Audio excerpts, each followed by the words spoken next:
हे परमपिता परमेश्वर, आप सर्वज्ञ और सकल जगत की उत्पत्ति करता है। मैं आपके उस पापता विनाशक ज्ञान स्वरूप को ध्यान करता हूँ। परमात्मा, मेरी बुद्धियों को सन्मार्ग की ओर प्रेरित करें। कितने लोगों को गायत्री मंत्र की उपासना से लाभ मिला है। बच्चों के अंदर अगर प्रारंभ से ही बच्चों को अगर गायत्री मंत्र की शिक्षा दी जाती है तो उनके अंदर एक तीव्रता, बुद्धि की तीव्रता आपको देखने को मिलेगी। नमस्कार, हॉकफीड न्यूज में आप सभी का हार्दिक स्वागत है। आज हमारे स्टूडियो में फिर से उपस्थित हैं आचार्य अमितारण्य जी, जो कि वैदिक साहित्य के अच्छे विशेषज्ञ हैं और साथ ही अनेक देश दुनिया के गंभीर मुद्दों पर हमारी आचार्य जी से कई बार चर्चा हुई है। आचार्य जी, आप हमारे स्टूडियो में आपका बहुत बहुत धन्यवाद। आचार्य जी, सदगुरु जी का हाल ही में एक बयान सोशल मीडिया पर काफी वायरल हुआ, जिसमें उन्होंने बोला कि गायत्री मंत्र एक बहुत शक्तिशाली मंत्र है, लेकिन ये तंत्र मार्ग से संबंधित मंत्र है। तो क्या ये जो मंत्र है तंत्र मार्ग से संबंधित है, और यदि नहीं तो साधारण लोगों को, जो आम हिंदू हैं देश दुनिया में, उनको गायत्री मंत्र के बारे में किन बातों को लेकर ध्यान रखना चाहिए कि कहीं उच्चारण में कोई गलती से कहीं कोई समस्या तो नहीं होती है। तो ये कुछ छोटी छोटी बातें हैं जो मैं जानना चाहता हूँ, क्योंकि सदगुरु जी के इस बयान के बाद एक आम जनता जो अभी तक गायत्री मंत्र को लेकर बिल्कुल आश्वस्त थी कि इसका कभी भी कहीं भी उच्चारण कीजिए, आपको एक अच्छा लाभ मिलेगा, लेकिन अब कहीं ना कहीं एक संशय पैदा हो गया है। तो बस इसके बारे में आचार्य जी मैं आपसे जानना चाहता था कि क्या है। मैंने भी सदगुरु जी महाराज का ये वीडियो मैंने देखा था, जिसमें सदगुरु महाराज गायत्री मंत्र को तांत्रिक मंत्र कहकर बुला रहे हैं। मैं आपके माध्यम से, चैनल के माध्यम से दर्शकों को ये बताना चाहता हूँ, गायत्री मंत्र तांत्रिक मंत्र नहीं है, ये वेदों से लिया गया मंत्र है, ये बुद्धि का मंत्र है। तांत्रिक मंत्र वह मंत्र होते हैं जो इच्छा पूर्ति के लिए जिनका उपयोग किया जाता है। गायत्री मंत्र ज्ञान, कर्म और उपासना, यह तीनों का मंत्र है। मैं आपके जो दर्शक हैं उनको पहले तो स्पष्ट ये बता दूं। अब मैं गायत्री मंत्र के अर्थ पे जाता हूं कि जैसे कि आपने कहा कि गायत्री मंत्र का उच्चारण करने से कहीं दुष्प्रभाव तो नहीं होते। जैसे मैंने अभी सदगुरु जी का वीडियो देखा था, मैंने उसमें उन्होंने कहा कि उनके पास कोई महिला आती हैं और उनके गले की आवाज़, जिस वक्त उनके पास आई तो उनके गले में आवाज़ खराब हो चुकी थी, उनके गले से आवाज़ नहीं निकल रही थी। जब उन्होंने उनसे जानकारी लेने की कोशिश करी तो उन्होंने बताया कि गायत्री मंत्र का कुछ दिन उन्होंने जाप किया, उसके बाद से उनकी आवाज़ चली गई। सबसे पहले तो मैं ये भ्रांति दूर करना चाहता हूँ आपके माध्यम से, दर्शक, बहुत सारे दर्शक आपके इस चैनल को देखते हैं, कि गायत्री मंत्र के उच्चारण से किसी भी प्रकार का किसी को दुष्प्रभाव नहीं पड़ता। केवल गायत्री ही मंत्र एक ऐसा मंत्र है कि अगर आपसे थोड़ी बहुत त्रुटि भी अगर इसमें हो जाती है तो इसका आपके जीवन पर, आपकी वाणी पर या आपके शरीर पर किसी भी प्रकार का दुष्प्रभाव इसमें नहीं पड़ता, क्योंकि परमात्मा की संपूर्ण शक्ति इस गायत्री मंत्र के अंदर निहित है। जैसे मैंने आपसे कहा कि आज इतने हजारों लाखों दर्शक आज आपके चैनल को देखते हैं, मैं आपके सामने इस गायत्री मंत्र के अर्थ को आज आपके सामने रखता हूँ। हे परमपिता परमेश्वर, आप सर्वज्ञ और सकल जगत की उत्पत्ति करता है। मैं आपके उस पापता विनाशक ज्ञान स्वरूप को ध्यान करता हूँ। परमात्मा, मेरी बुद्धियों को सन्मार्ग की ओर प्रेरित करें। इस गायत्री मंत्र के अंदर हम भगवान से अच्छी बुद्धि की प्रार्थना करते हैं। क्या अच्छी बुद्धि की प्रार्थना करना प्रत्येक मनुष्य का कर्तव्य नहीं है?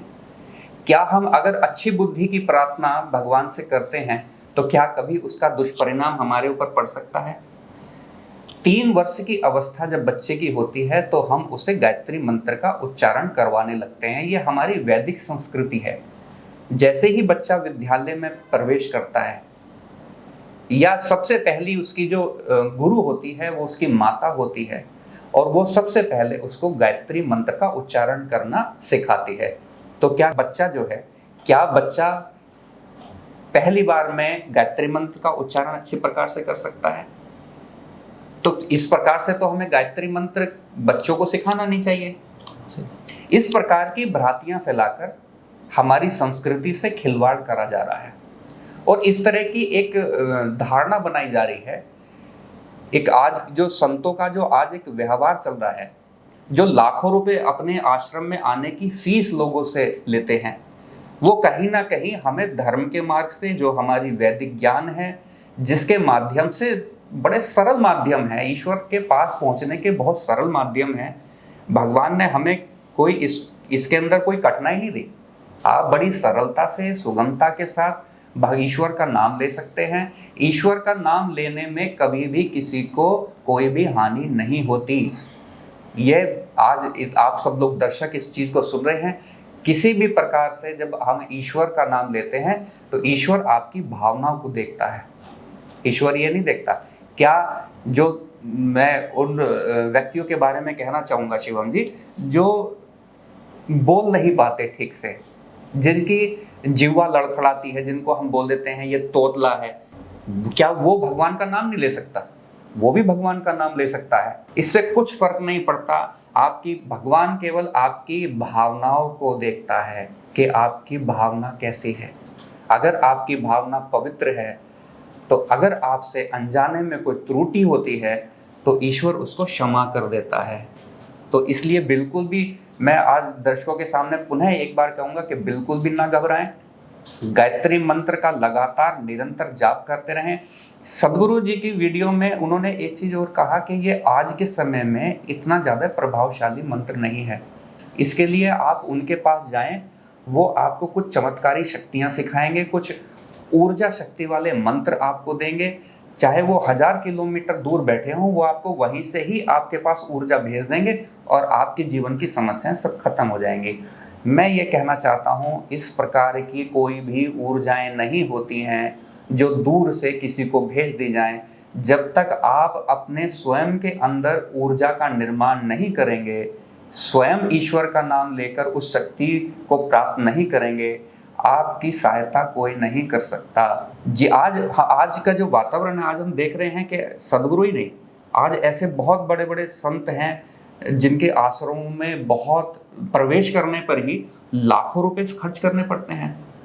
जो साधारण योग, जो आप भारतीय योग संस्थान जैसी संस्थाएं हैं जो आपको निःशुल्क आपको शिक्षा देती हैं, वही योग क्रियाएं करवाने के लिए लाखों रुपए के पैकेज तैयार किए हुए हैं।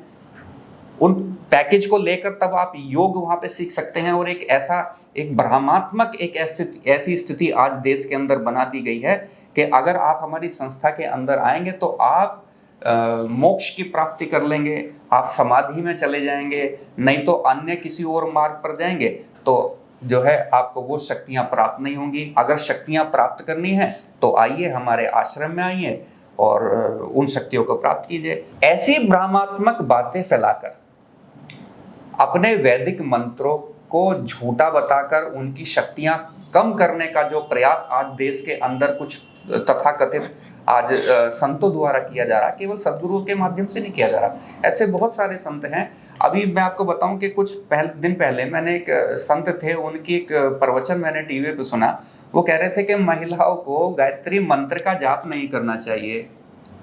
अभी मैंने आपके दर्शकों को बताया है कि गायत्री मंत्र का अर्थ क्या है। इसके अंदर हम भगवान से अच्छी बुद्धि की प्रार्थना करते हैं।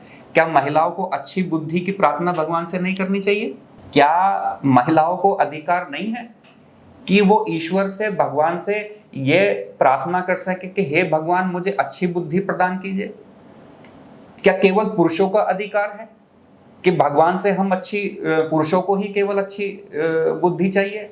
तो इस तरीके से ये जो संत आज हमारे संस्कृति को जो खराब करने के लिए बैठे हुए हैं, मैं कहीं ना कहीं ऐसा मानता हूं कि ये विदेशी शक्तियां और कुछ अनपढ़ जो छोटी मोटी शिक्षाएं लेके आ जाते हैं, जिन लोगों ने पूर्व में भी, जिन्होंने हमारे साहित्य के साथ, हमारे धर्म की धार्मिक ग्रंथों के साथ जो छेड़छाड़ करी है, आज उन्हीं का परिणाम ये है कि ये व्यासपीठ पर बैठकर कुछ भी बोल देते हैं।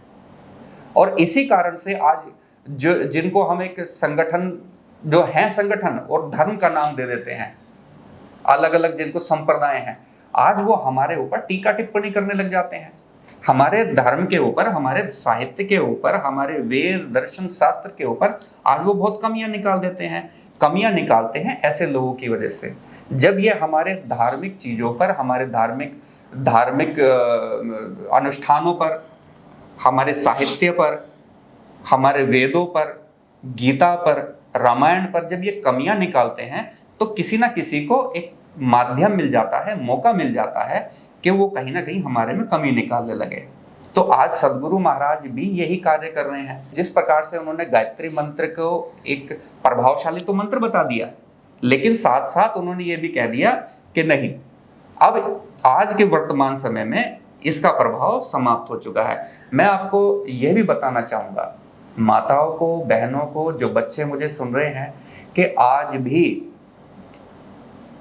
एम्स में 1 घंटे की क्लास डॉक्टर्स की लगती है, जिसमें वो आज भी बैठकर गायत्री मंत्र का जाप कर रहे हैं। मैंने ऐसी वीडियो देखी थी, न्यूज चैनल पे चल रही थी, कि वो बैठकर कोरोना काल में गायत्री मंत्र का जाप कर रहे थे।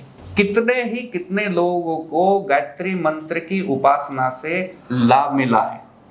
बच्चों के अंदर अगर प्रारंभ से ही बच्चों को अगर गायत्री मंत्र की शिक्षा दी जाती है, तो उनके अंदर एक तीव्रता, बुद्धि की तीव्रता आपको देखने को मिलेगी। ये गायत्री मंत्र का प्रभाव है। गायत्री मंत्र शुद्धि का मंत्र है। आप जिस स्थान पर बैठते हैं उस स्थान पर अगर गायत्री मंत्र का जाप करते हैं, गायत्री मंत्र से अगर हवन करते हैं, तो आप उसका प्रभाव अपनी आंखों से कुछ समय बाद देख सकते हैं। तो मैं समाज से, अपने हिंदुओं से, माताओं से, बहनों से ये प्रार्थना करूंगा कि इस बहकावे में ना आए। यह एक सर्वशक्तिशाली मंत्र है। इसका प्रभाव ना तो पहले कभी कम था, ना आज कम है, ना कभी इस मंत्र का प्रभाव कभी कम हो सकता है।